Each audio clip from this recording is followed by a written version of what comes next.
he's either going to fall into a zina or he would have to masturbate. Brothers and sisters, I know there's young brothers here. However, this is a very common predicament that people find themselves in. And don't take away from this that I'm saying that it's okay for you to do haram. We're talking about someone تهيأت له الأسباب. He just came out of a haram relationship. He was doing all of this haram. And now the shaitan's getting to him, or she's calling him, or other women are throwing themselves at this individual. And the only way around it is if he masturbates. Right? Ibn Taymiyyah rahmatullahi alayhi was actually asked about this. He said it is haram to masturbate, according to the majority of the scholars. However, they make an exemption if this individual, my brothers and my sisters, is going to fall into some serious haram. Right? Would he be allowed now to carry out the sin? If, and we're talking about, right, there's a very high possibility that he's now going to go and commit fahisha with a woman. Which is the lesser of the two evils?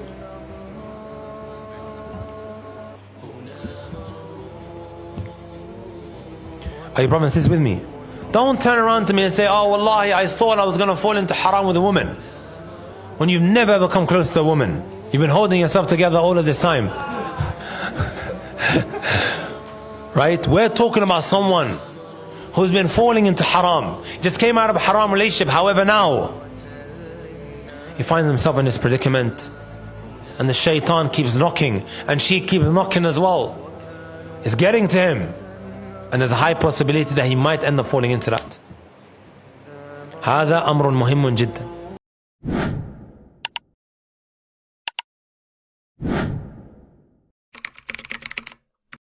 Justify his sin by saying, I can't do anything about it. If we tell you, go to the highest building, to a high riser and jump, you said, you crazy? Why would I? I would say, don't you feel compelled to jump? Don't you feel that you want to just jump and say, I believe I can fly?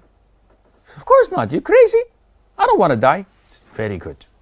So why are you doing this sin? Oh, Sheikh, I can't help myself. No, you can. You did not jump. You can also stop watching. Now, how to do this? This depends on the measures you take. You want to pass the exams and get higher grades? What are you going to do? I'm going to study hard, Sheikh.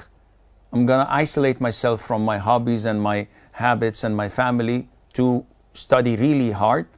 And in the end, I would get the trophy, a high, glamorous grades.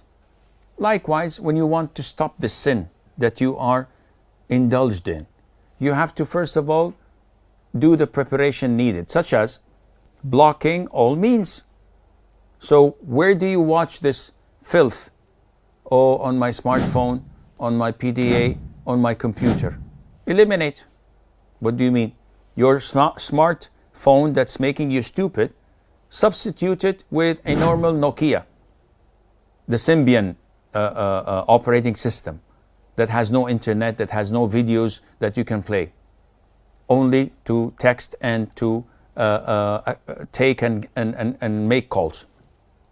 The PDA and the laptop or the computer in the house, eliminate all of this. And if you live with your family, buy a big screen with a PC where your back is not to the wall and the screen is to you, rather it's the opposite. The back of the screen is to the wall and your back is to the family, to the living room, so that everyone in the room can see. Anyone passing by can see what you're watching. And you can have restriction not to watch it unless there is someone in the room, not to have access to such porn. Ya akhi, imagine if your young sister or brother were to fall into these sites and watch them because of you. Imagine if your children do this. Imagine if Allah punishes you by cascading this to your own family. A'udhu billah.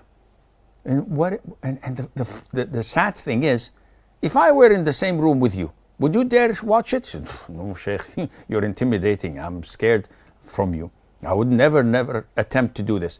Akhi, Allah is watching you 24 hours, 7 days a week.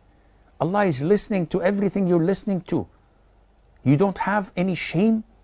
You don't have any fear after all what Allah has given you. So you have to do this as stage one.